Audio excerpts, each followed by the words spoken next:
les invito a abrir sus Biblias en Lucas capítulo 11. Recordemos que volvimos a retomar el estudio expositivo de Lucas, después de haber visto una serie de estudios acerca de la iglesia. Volvimos a tomar el estudio expositivo del Evangelio maravilloso de Lucas. Vamos a leer los versículos 37 al 54. Luego que hubo hablado, le rogó un fariseo que comiese con él. Y entrando Jesús en la casa, se sentó a la mesa. El fariseo, cuando lo vio, se extrañó de que no se hubiese lavado antes de comer. Pero el Señor le dijo: ahora bien, vosotros los fariseos limpiáis lo de afuera del vaso y del plato, pero por dentro estáis llenos de rapacidad y de maldad. Necios, el que hizo lo de afuera, ¿no hizo también lo de adentro? Pero dad limosna de lo que tenéis, y entonces todo os será limpio. Mas ay de vosotros, fariseos, que diezmáis la menta y la ruda y toda hortaliza, y pasáis por alto la justicia y el amor de Dios. Esto era necesario hacer sin dejar de hacer aquello. Ay de vosotros, fariseos, que amáis las primeras sillas en las sinagogas y las salutaciones en las plazas.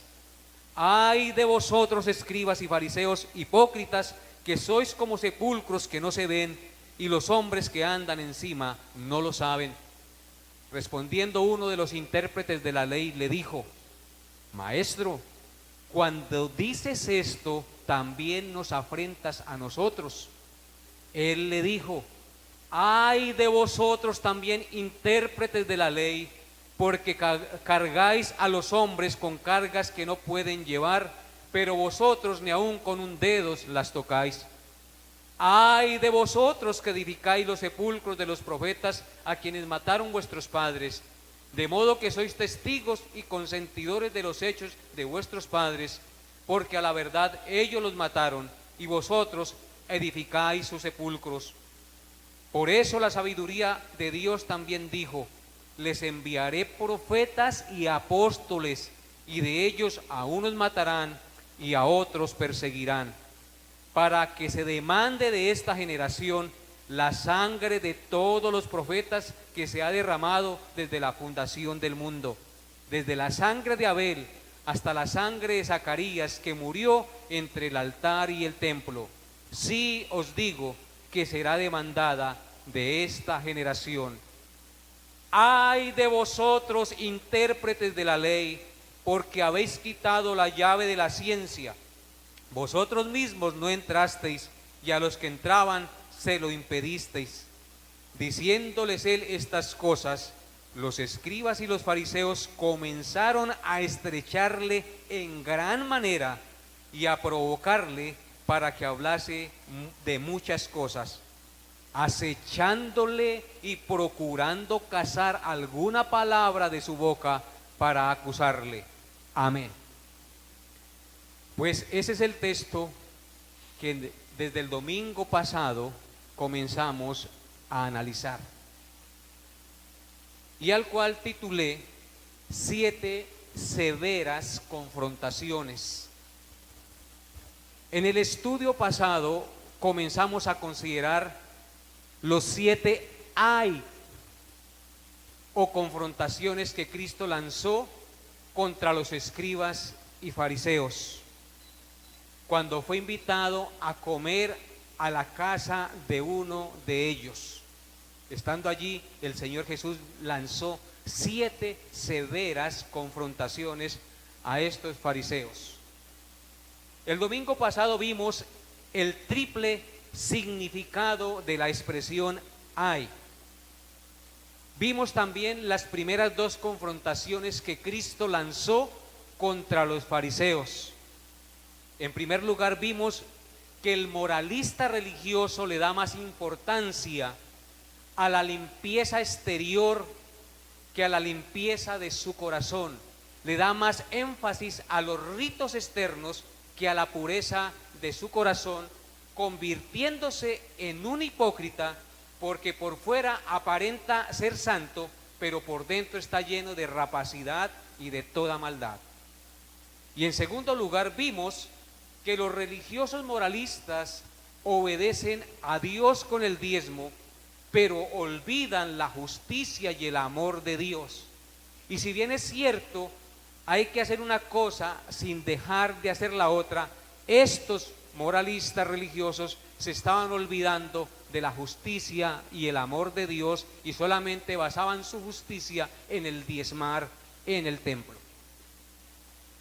Después de haber recibido estos dos garrotazos de confrontación, los moralistas religiosos, hoy continuamos con nuestro estudio de las 7 confrontaciones que el Señor Jesús lanzó contra estos intérpretes de la ley.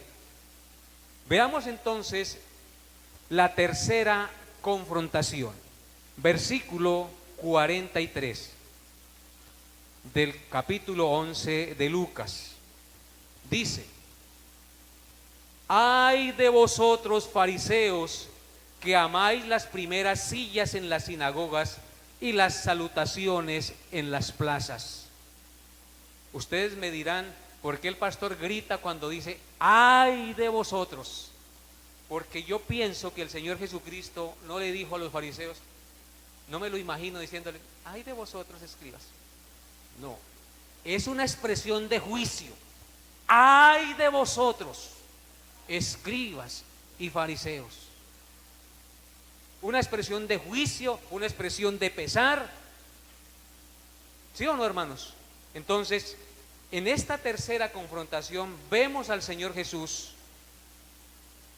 diciendo: ay de vosotros, fariseos, que amáis las primeras sillas en las sinagogas y las salutaciones en las plazas. Otro de los graves pecados de los moralistas religiosos de los tiempos de Jesús y también de nuestros tiempos es que aman el reconocimiento y la exaltación de los hombres. ¿O no es así? Que como fue en el pasado, también lo es en el presente. Ha cambiado la tecnología, ha cambiado muchas cosas en los avances tecnológicos y científicos, pero el corazón del hombre sigue siendo el mismo.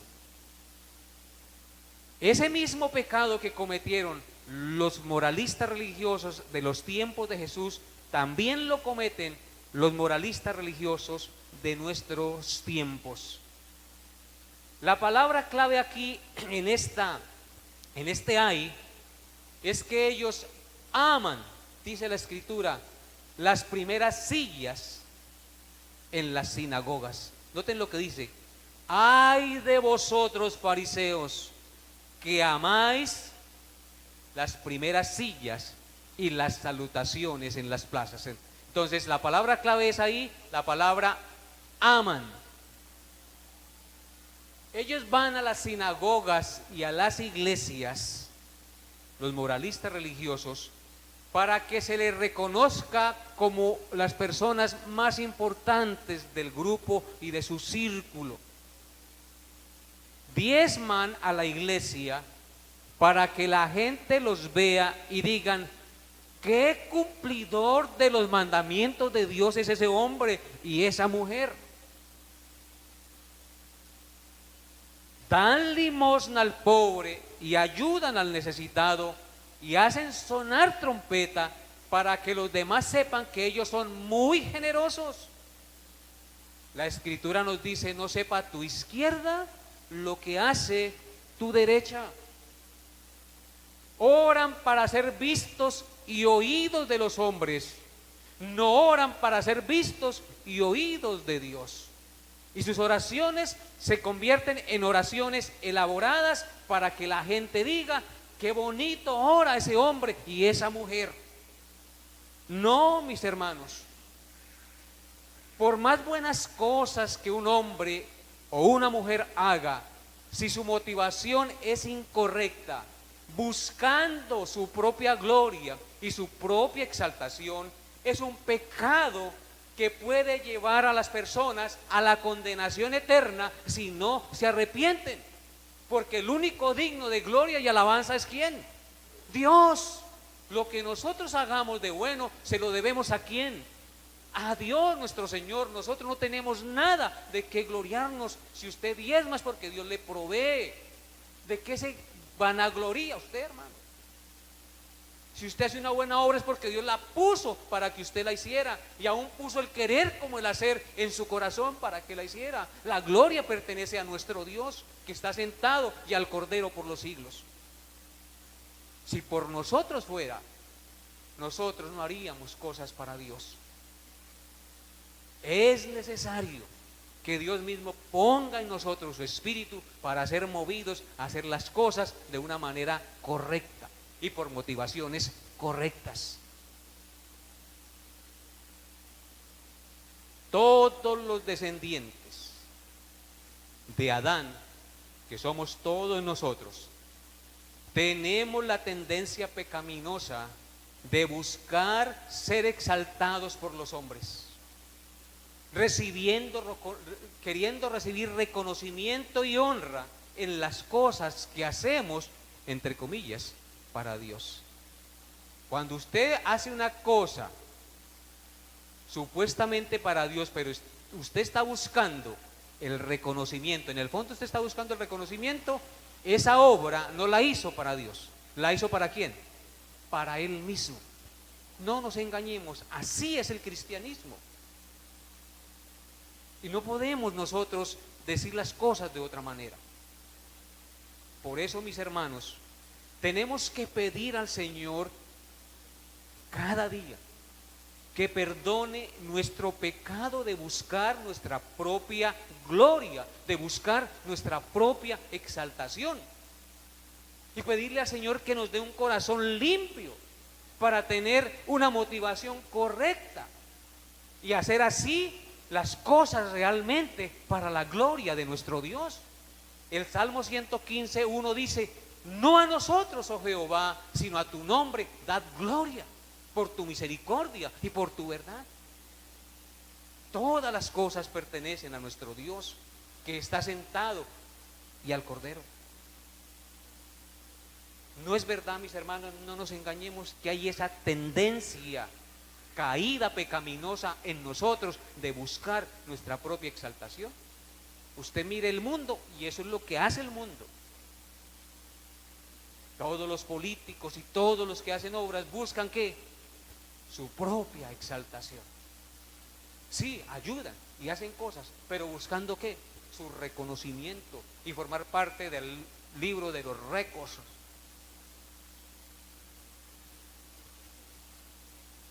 Hermanos, el cristianismo es confrontador y duro. Y esas palabras que Cristo le dijo a esos fariseos son también para nuestros días y nos confrontan duramente, y nosotros tenemos que con humildad aceptar que caemos frecuentemente en esas tendencias pecaminosas. Ayúdanos, Dios, a tener un corazón limpio y una mente limpia para vivir para tu gloria. Veamos la cuarta confrontación, versículo 44. Ay de vosotros, escribas y fariseos hipócritas, que sois como sepulcros que no se ven, y los hombres que andan encima no lo saben. Esta cuarta confrontación es un garrotazo supremamente duro para los fariseos religiosos, para los moralistas religiosos. Ya han recibido 3 garrotazos y el Señor saca otro cuarto y se lo pone más duro. El Señor usa 2 palabras muy duras. Nos dicen que Cristo era solo amor, y es que esto es amor, hermanos, confrontar con el pecado. El Señor usa dos palabras muy duras. Les dice que son hipócritas y sepulcros que no se ven, que contaminan a los que tienen contacto con ellos. Duras palabras, ¿o no? Cristo el Señor diciéndole esas palabras a la gente. Eso es falta de amor, dirán algunos. Pero mis hermanos, no es falta de amor. Me parece que eso son palabras de amor. Porque de la única manera que se puede hacer entender a una persona que está por mal camino y que se cree santa siendo mala, es confrontándola con un garrotazo de su propio pecado. La ley del Antiguo Testamento dice que una persona que tocara un cadáver o una tumba se consideraba inmunda por 7 días. Y por tal razón esa persona que tocara un cadáver o tocara una tumba no podía participar de las actividades religiosas y ceremoniales del templo. Noten lo que dice Números capítulo 19. Para que no sean mis palabras, sino la palabra de Dios. Y entendamos a lo que se está refiriendo Jesús contra estos fariseos. Números 19:16, sin perder Lucas. Números 19:16 dice: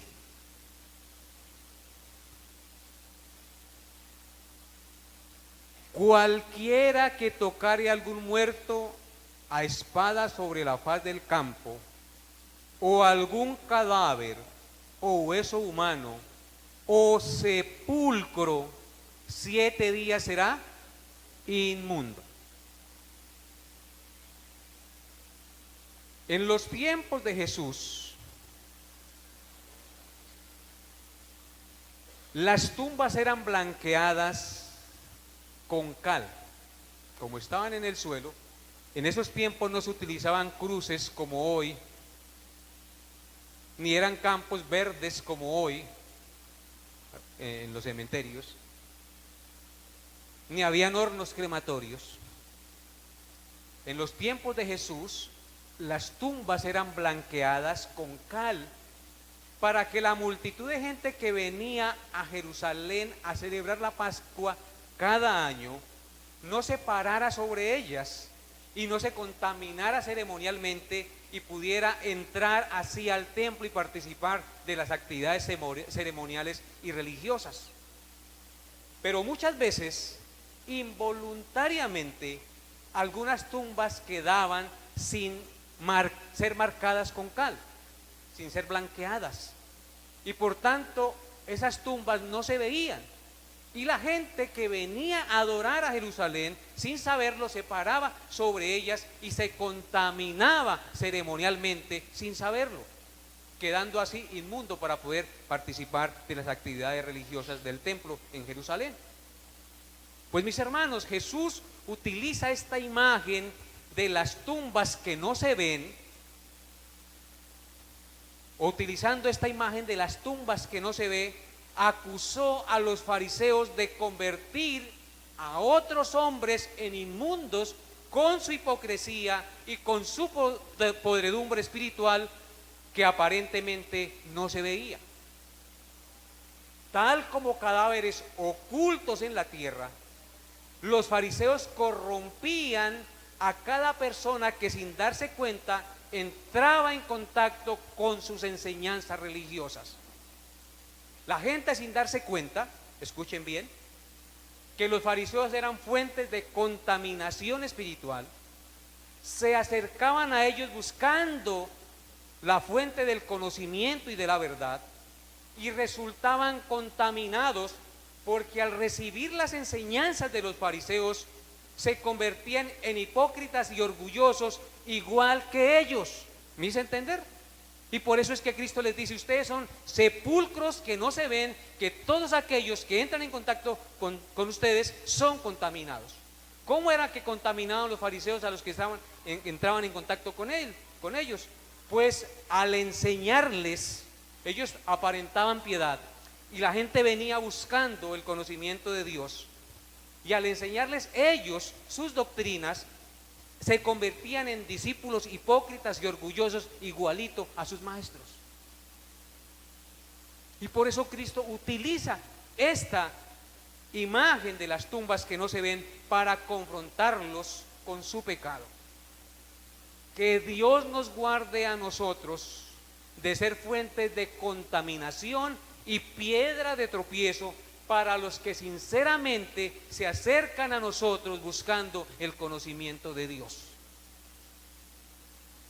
Lamentablemente, muchos maestros de la palabra, al venir alguien a ellos, lo contaminan con su orgullo, con su arrogancia y sus doctrinas de hombres.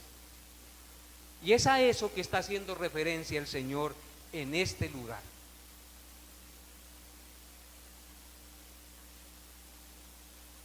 Un hipócrita es aquella persona que aparenta una cosa que no es. La palabra hipócrita, como les he dicho, viene del griego hipócritas, que significa actor de teatro. Un actor de telenovela, que cuando tiene que llorar, ¿qué? Llora. Que cuando tiene que hacer de bueno, hace de bueno y todo el mundo lo admira y se cree el papel que está haciendo. Pues esa es la palabra que el Señor utiliza para el hipócrita. Hay gente que aparenta ser buena, santa, piadosa, pero al acercarse uno a ellos y convivir con ellos y escucharles y mirar sus actuaciones, son totalmente contrarios a lo que profesan. Hermanos, Dios nos dé la gracia de no ser hipócritas, sino sinceros y transparentes en todas nuestras actividades cotidianas como hijos de Dios. Veamos la quinta confrontación, versículos 45 y 46. Respondiendo uno de los intérpretes de la ley, le dijo: Maestro, cuando dices esto también nos afrentas a nosotros. Y él le dijo: ay de vosotros también, intérpretes de la ley, porque cargáis a los hombres con cargas que no pueden llevar, pero vosotros ni aun con un dedo las tocáis. Los escribas se sienten aludidos contra las acusaciones que Cristo viene lanzando contra los fariseos, ya que los fariseos eran los discípulos de los escribas o de los intérpretes de la ley. Por eso uno de ellos, que estaba sentado a la mesa con Cristo comiendo, que era fariseo pero que no era discípulo sino escriba o intérprete de la ley, le dice: Maestro, cuando tú dices esto a nuestros discípulos, también nos estás afrentando a nosotros. En esta quinta confrontación, Cristo acusa a los intérpretes o maestros de la ley de poner cargas religiosas al pueblo que Dios no les había mandado y que ellos mismos no estaban dispuestos a obedecer. Tremendo, ¿no?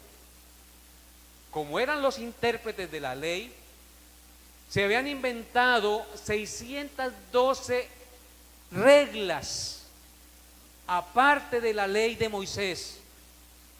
Esas 12 reglas supuestamente era para 612 reglas era supuestamente para que pudieran cumplir a cabalidad la ley de Dios. ¿Sí me hago entender? Dios había dado una ley, pero ellos, los fariseos, intérpretes, se habían inventado 612 reglas aproximadamente para que sus discípulos pudiesen cumplir a cabalidad la ley que Dios le había dado a Moisés. En otras palabras, habían añadido a la ley de Dios, buscando que los otros hombres cumplieran la ley de Dios. Ese libro se llama la Misná y todavía se encuentra.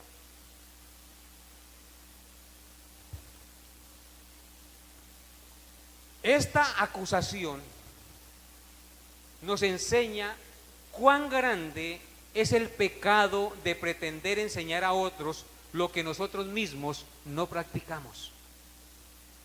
Noten lo que dice el verso 46.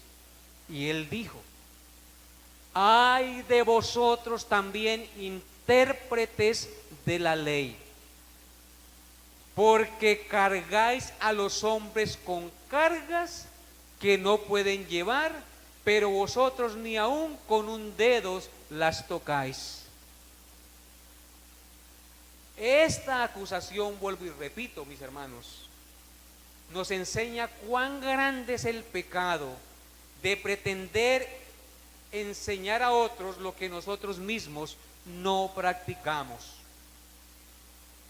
Esta severa amonestación tiene especial aplicación sobre todos aquellos que de una forma u otra tenemos autoridad sobre otros. Los que predicamos, los que enseñan a los niños y a los jóvenes, los que somos padres, debemos ser consecuentes entre lo que enseñamos y lo que practicamos, para no convertirnos en hipócritas religiosos como los intérpretes de la ley. Los padres debemos ser consecuentes entre lo que exigimos a nuestros hijos y lo que practicamos. Porque a veces le ponemos cargas a nuestros hijos que nosotros no las obedecemos. No podemos exigir a nuestros hijos que oren si nosotros no oramos. Si ellos no nos ven hacerlo, ¿cómo le va a exigir usted a sus hijos que oren? No podemos exigir a nuestros hijos que lean la Biblia si nosotros mismos no les damos el ejemplo de leer la Biblia, o los llamamos a leer las Sagradas Escrituras. No podemos exigir puntualidad a nuestros hijos si nosotros somos impuntuales.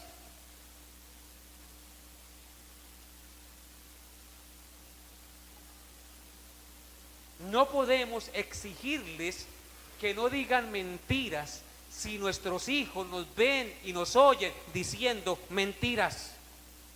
Eso es inconsecuente. De tal manera que esa exhortación no es solamente para los intérpretes de la ley de la antigüedad, sino para todos nosotros. ¿O no es así, hermanos? Ser inconsecuentes entre lo que enseñamos y lo que exigimos nos pone en el mismo nivel de los escribas y los fariseos que tanto criticamos nosotros. Ser inconsecuentes es un grave pecado. Y nosotros caemos mucho en ese grave pecado de poner cargas como lo hacían los fariseos en la antigüedad con el pueblo.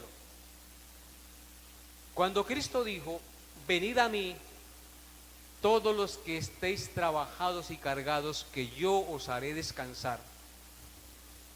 Aunque se puede aplicar al hecho de que se refiere a la persona que está trabajada de cansar, de que está cargada de la vida, y al venir a Cristo puede descansar. En realidad ese texto nos enseña es que hay hombres y mujeres que están tan cargados con reglas y cargas de pecado y reglas religiosas, y por eso Él dice: vengan a mí todos los que estéis trabajados y cargados, que yo os haré descansar. Llevad mi yugo sobre vosotros y aprended de mí, que soy manso y humilde de corazón, y hallaréis descanso para vuestras almas. Solo en el cristianismo genuino encontramos paz para nuestro corazón. Solo el cristianismo genuino quita las cargas de religiosidad que muchos nos imponen. Solo en el cristianismo hay verdadera libertad. Conoceréis la verdad, dijo Cristo, y seréis verdaderamente libres. libres de la opresión de la religiosidad, libres de la contaminación de los hipócritas religiosos que ponen cargas que no debemos llevar y que la Biblia no enseña.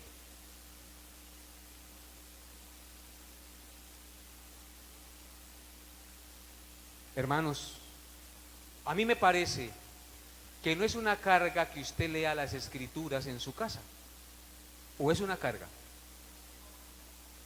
No, es algo que usted puede hacer libre y voluntariamente sentado en la sala, en su cama, en el balcón, qué sé yo. A mí no me parece que sea una carga que usted se arrodille y le dé gracias a Dios y pida por la paz de su familia y la salvación de sus hijos y de sus familiares. ¿Es una carga? No es una buena obra. El cristianismo no es de cargas. A mí no me parece que sea una carga que cada domingo, cada 8 días por lo menos, usted saque 2 horas para estar en la presencia de Dios junto con sus hermanos alabando a Dios. ¿Eso es carga? No, hermanos. El cristianismo es libertad. Porque Cristo dijo que cuando hacemos todas esas cosas no las estamos haciendo para ganarnos su aprobación ni la salvación. Lo estamos haciendo por agradecimiento y en gratitud y en reconocimiento a ese Dios que nos amó y dio a su Hijo por todos nosotros. Carga para Jesucristo el despojarse de su gloria y venir a este mundo a incomodarse y a vivir como uno de nosotros, para morir en la cruz como un vil criminal, para darnos la vida a hombres y mujeres pecadores que no merecíamos su perdón ni su salvación. Eso sí es carga. Pero Él estuvo dispuesto ¿a qué? A llevarla, a cargar esa cruz que usted y yo merecíamos cargar. Eso sí es carga.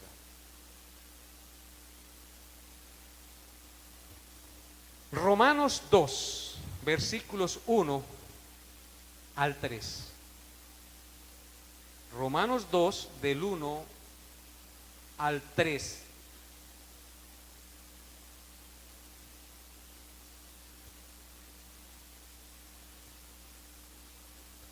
Dice: por lo cual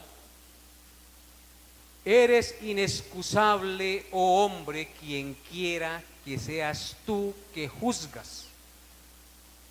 Pues en lo que juzgas a otro, te condenas a ti mismo, porque tú que juzgas haces lo mismo. Los fariseos condenaban y juzgaban a los que no andaban como ellos, pero ellos hacían lo mismo que condenaban. Mas sabemos que el juicio de Dios contra los que practican tales cosas es según verdad. Y piensas esto, hombre, tú que juzgas a los que tal hacen y haces lo mismo, que escaparás al juicio de Dios. Qué palabras, hermano, tan confrontadoras. ¿Piensas tú, hombre o mujer, tú que juzgas y haces lo mismo, que por el hecho de estar en la iglesia y vestirse de religiosidad, aunque hagas eso, vas a escapar al juicio de Dios? No, no seamos insensatos. Los escribas y fariseos pensaban que escaparían al juicio de Dios porque estaban en el templo e interpretaban la ley y la enseñaban. Pero Cristo nos dice que no debemos ser como ellos, poner cargas que ellos mismos no estaban dispuestos a cargar, y criticaban a los que no las cargaban, pensando que iban a escapar al juicio de Dios. No, hermanos, no seamos insensatos. Veamos la sexta confrontación. Lucas 11. Veamos la sexta confrontación. Versículos 47 al 51. Ay de vosotros que edificáis los sepulcros de los profetas, a quienes mataron vuestros padres. De modo que sois testigos y consentidores de los hechos de vuestros padres, porque a la verdad ellos los mataron y vosotros edificáis sus sepulcros. Por eso la sabiduría de Dios también dijo: les enviaré profetas y apóstoles, y de ellos a unos matarán y a otros perseguirán, para que se demande de esta generación la sangre de todos los profetas que se ha demandado desde la fundación del mundo, desde la sangre de Abel hasta la sangre de Zacarías, que murió entre el altar y el templo. Sí os digo que será demandada de esta generación. Jesús acusa a estos doctores de la ley en esta confrontación de ser testigos y consentidores del pecado que cometieron sus antepasados. La palabra padre no se refiere a sus padres progenitores, sino a los antepasados que mataron a los profetas. Y Cristo les está acusando de ser testigos y consentidores del pecado de los antepasados que mataron a los profetas. ¿Cuál fue ese pecado que cometieron los antepasados? Desobedecer, perseguir y matar a los profetas de Dios. Ese fue el pecado que cometieron los israelitas de la antigüedad. ¿Y saben por qué los mataron? Porque les acusaban de sus pecados y de su idolatría, lo mismo que Jesucristo lo estaba haciendo con ellos. Los doctores de la ley pretendían honrar ante los hombres la memoria de los profetas de Dios del pasado, haciendo monumentos sobre sus tumbas, para que la gente dijera: uy, esos doctores de la ley, cómo honran la memoria de los hombres de Dios de la antigüedad. Pero al mismo tiempo, estos sinvergüenzas practicaban lo que los profetas de Dios habían condenado. ¿Me hago entender? Honraban sus tumbas, les hacían monumentos, supuestamente para honrarlos, pero al mismo tiempo estaban practicando lo que los profetas de la antigüedad que ellos estaban honrando prohibían que practicaran, ellos lo estaban practicando.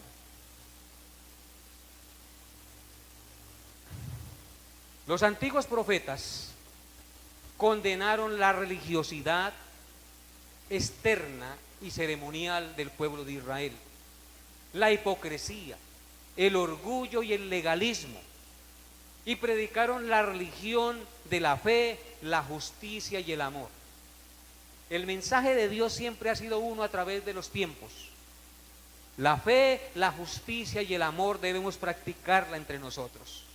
Y ellos condenaron la hipocresía, la religiosidad, el orgullo y el legalismo de los antepasados. Es imposible honrar la memoria de los profetas de Dios si practicamos lo que ellos condenaron. Noten lo que dice Isaías, primero libro de Samuel, capítulo 15. Primer libro de Samuel, capítulo 15. Versículos 22 y 23. Dice así: y Samuel dijo a Saúl, el rey de Israel, que se había convertido en un fariseo religioso hipócrita. Y Samuel le dijo, que era un profeta de Dios, le dijo: ¿se complace Jehová tanto en los holocaustos y víctimas como en que se obedezca a las palabras de Jehová? Ciertamente el obedecer es mejor que los sacrificios, y el prestar atención que la grosura de los carneros. Porque como pecado de adivinación es la rebelión, y como ídolos e idolatría la obstinación. Por cuanto tú desechaste la palabra de Jehová, Él también te ha desechado para que no seas rey. El rey Saúl se había desviado de la verdad de Dios. Y al ir a una batalla, Dios le había prohibido tomar del anatema y traer eso para el campamento. Pero él dijo: nosotros trajimos esas vacas y ese ganado para ofrecer sacrificios a Jehová. Pero el Señor le manda a decir por boca del profeta Samuel que Dios no se complace en los sacrificios como nos parece hacerlos, sino que Él se complace en que se obedezca a las palabras de Dios y no a nuestras propias ideas. Por eso es que Él dice: se complace Jehová tanto en los holocaustos y víctimas como en que se obedezca a las palabras de Jehová. Ciertamente el obedecer es mejor que los sacrificios, y el prestar atención que la grosura de los carneros. Hay cosas mejores que otras. Hay cosas buenas, pero hay cosas que excelentes, mejores. Y nosotros debemos buscar las cosas excelentes. Si es bueno dar sacrificios a Dios, si es bueno dar ofrenda a Dios, pero es bueno también tener justicia, amor y fe y en favor de los necesitados de Dios. Noten lo que dice Isaías 51, versículos 16 y 17. Salmo 51, 16 y 17. Salmo 51, 16 y 17. Porque no quieres sacrificio que yo le daría, no quieres holocausto. Los sacrificios de Dios son ¿qué? El espíritu quebrantado, el corazón contrito y humillado, no desprecias tú, oh Dios. Hay cosas externas que Dios recibe, pero Dios realmente quiere de nosotros ¿qué cosa? Un espíritu quebrantado y un corazón humillado ante Él, porque eso indica que reconocemos que Él es santo y nosotros pecadores y que necesitamos de su misericordia. Y miren Isaías capítulo 1 versos 11 en adelante. Ahora sí, Isaías capítulo 1, en lo que había caído el pueblo de Israel. Versículo 11 dice hasta el 18: ¿para qué me sirve, dice Jehová, la multitud de vuestros sacrificios? Hastiado estoy de holocaustos de carneros y de cebo de animales gordos. No quiero sangre de bueyes, ni de ovejas, ni de machos cabríos, que era lo que se ofrecía en el tabernáculo. ¿Quién demanda esto de vuestras manos cuando venís a presentaros delante de mí para hollar mis atrios? No me traigáis vana ofrenda. El incienso me es abominación. Luna nueva y días de reposo. El convocar asambleas no lo puedo sufrir. Son iniquidad vuestras fiestas solemnes, vuestras lunas nuevas, vuestras fiestas solemnes las tiene aborrecidas mi alma. Me son gravosas, cansado estoy de soportarlas. Cuando extendáis vuestras manos,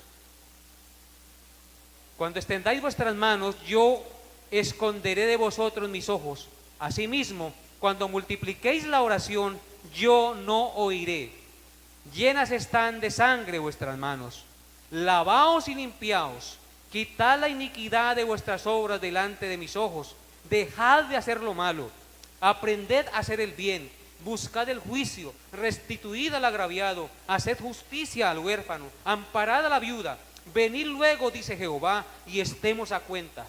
Si vuestros pecados fueren como la grana, como la nieve serán emblanquecidos. Si fueren rojos como el carmesí, vendrán a ser como blanca lana. Eso es lo que quiere Dios de nosotros. Práctica de lo que sabemos de su palabra. Amén. Por eso Él condena tan duro la religiosidad. Y no podemos nosotros caer como cristianos, y mucho menos en esta iglesia, en esa tendencia religiosa, hermanos, de venir cada 8 días y recibir y salir lo mismo, y venir cada 8 días lo mismo, y seguir así, hermanos. Nuestra vida tiene que dar fruto, ¿o no es así?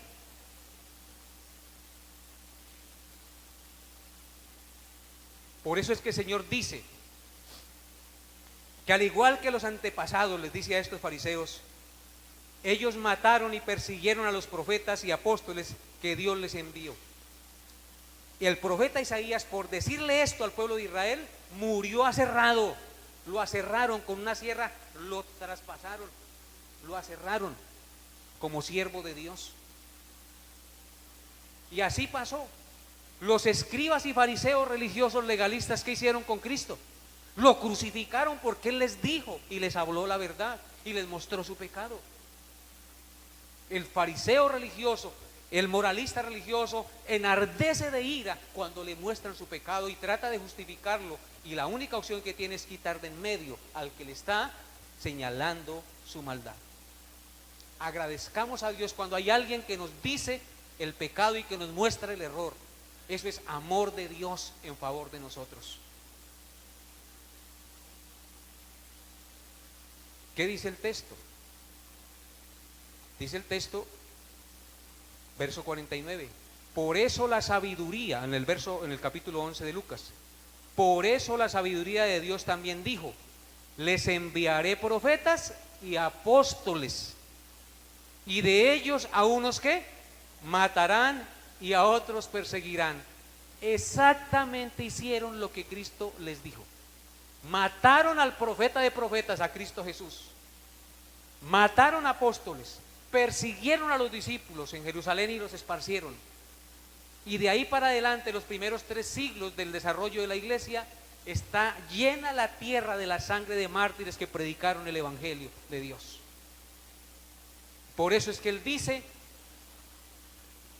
para que se demande de esta generación la sangre de todos los profetas que se derramaron desde la fundación del mundo, empezando desde la sangre de Abel, a quien mató su hermano. ¿Por qué lo mató? Porque era justo y él injusto. Y la sangre de Zacarías, que murió entre el altar y el templo. Esa historia usted la encuentra en Segunda de Crónicas, capítulo 24, 20 al 21. No la vamos a leer. Dice el Señor: sí os digo que será demandada de esta generación.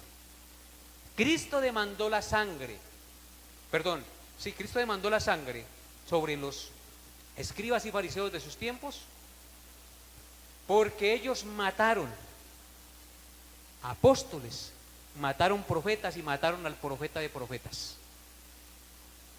En el año 70 después de Cristo, el general Tito invadió Jerusalén con su ejército romano y quemó el templo, y hubieron muchos judíos que murieron. Se cumplió esta profecía.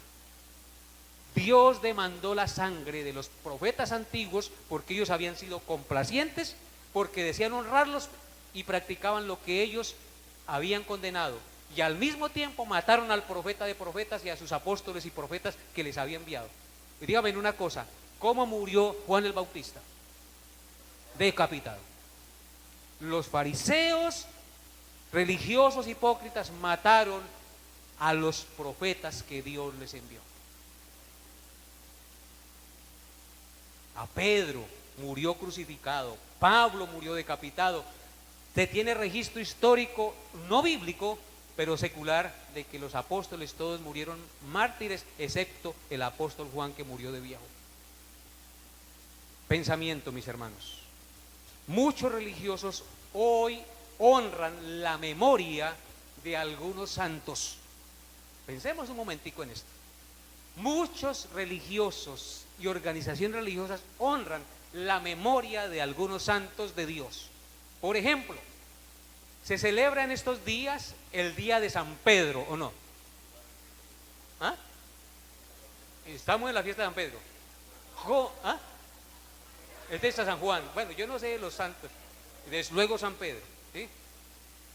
Comen, beben y se emborrachan, pero no obedecen las enseñanzas de San Pedro, ¿o no? Y de San Juan. Celebran el día de la Navidad, ¿o no? Beben, comen y se emborrachan en nombre de Cristo, pero no honran ni confían en Cristo como su único y suficiente Salvador. Igualitos que los profetas, que los fariseos de la antigüedad. Dicen confiar en Cristo como su Salvador, pero honran más a María que al mismo Cristo. Y veamos la séptima confrontación para terminar, hermanos, regálenme 5 minutos, ¿está bien? Bueno, 5 minutos. Veamos la séptima confrontación. Versículo 52. Ay de vosotros, intérpretes de la ley, porque habéis quitado la llave de la ciencia. Vosotros mismos no entrasteis, y a los que entraban se lo impedisteis. Diciéndoles él estas cosas, los escribas y los fariseos comenzaron a estrecharle, y luego lo miraremos. Hermanos,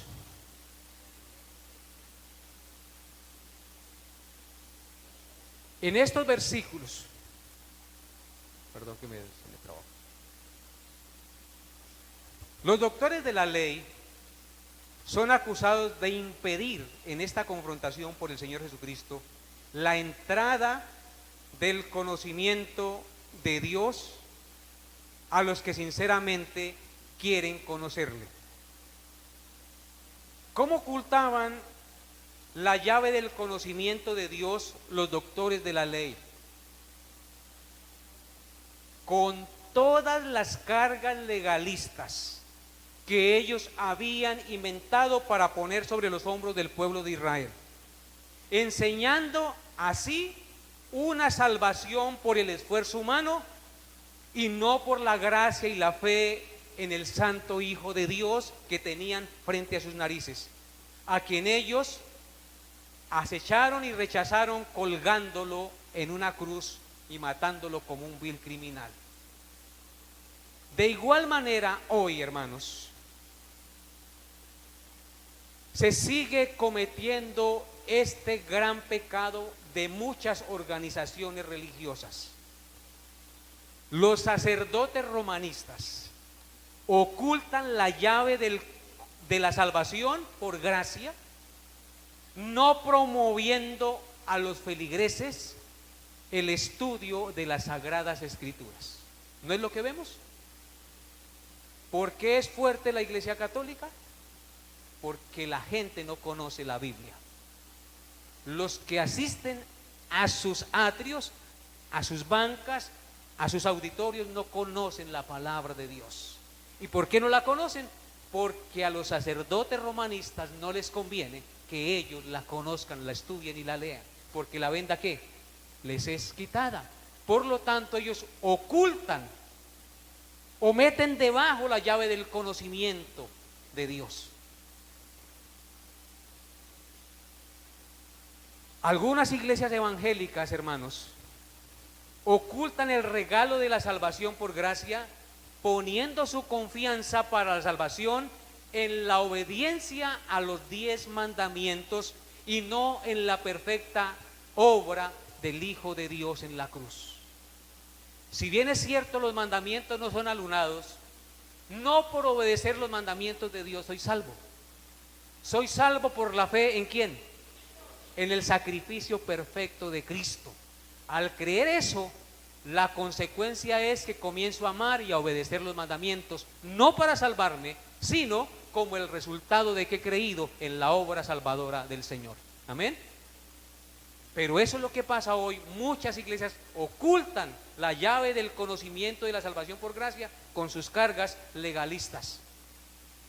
Algunos cristianos impiden que sus hijos, familiares y conocidos conozcan al Salvador, ocultando la llave del conocimiento de la salvación por su mal testimonio de vida, porque profesan una cosa en su casa, pero sus actos muestran lo contrario, y la familia se vacuna contra el evangelio por su mal testimonio. Por eso el apóstol Pablo dijo que el nombre de Cristo es blasfemado entre muchos por causa de nosotros. ¿Por qué por causa de nosotros? Porque damos un mal testimonio como creyentes en nuestra casa y en nuestro lugar de trabajo. Y termina el texto sagrado diciendo, versículos 53 y 54, diciéndoles él estas cosas, los escribas y fariseos comenzaron a estrecharle en gran manera y a provocarle que hablase de muchas cosas, acechándole y procurando cazar alguna palabra de su boca para acusarle. Hermanos, En estos versículos podemos ver el desenlace de lo que pasó en la cena, en la casa del fariseo en que Cristo fue invitado, cuando Cristo lanzó estas 7 confrontaciones contra los fariseos religiosos. Podemos ver claramente que las sinceras advertencias del Señor no fueron recibidas para el bien de sus almas. Uno esperaría que después de esa confrontación cayeran arrepentidos y pidieran perdón y sus vidas fueran cambiadas, pero no fue así. No fue así.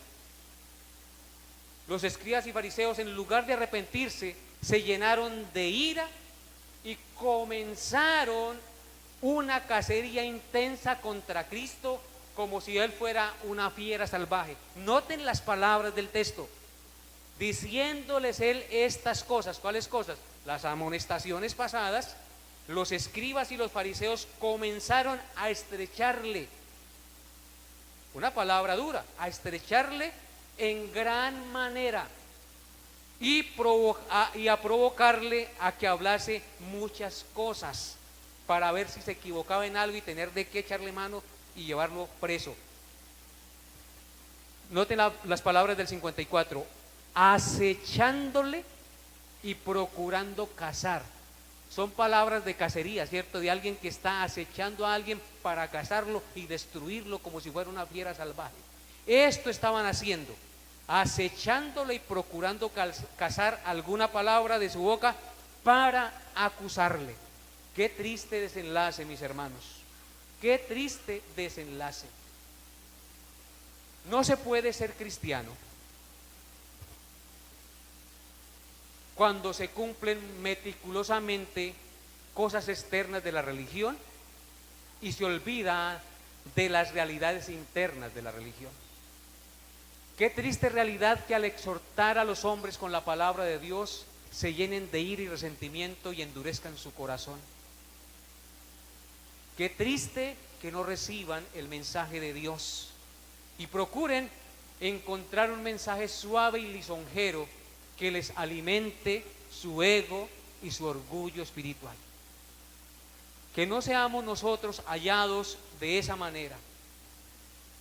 Una persona puede asistir regularmente a la iglesia, puede estudiar la Biblia meticulosamente, echar mucho dinero en la colecta de las ofrendas, pero si hay un corazón orgulloso, si hay un desprecio en su corazón, si hay murmuración, si no hay amor en sus relaciones con su prójimo, si es injusto en su trato con los empleados y con sus compañeros de trabajo, es una persona que no es cristiana. Existen 2 grandes maneras en que el hombre manifiesta su pecado. O el uno es mostrándose abiertamente pecador y todo el mundo sabe que es un fornicario y un borracho y un mentiroso y no le importa lo que piensen de él. Esa es una clase de personas. Pero hay otras que encubren su pecado y tranquilizan su conciencia con decencia, con moralidad y con ritos externos de religiosidad.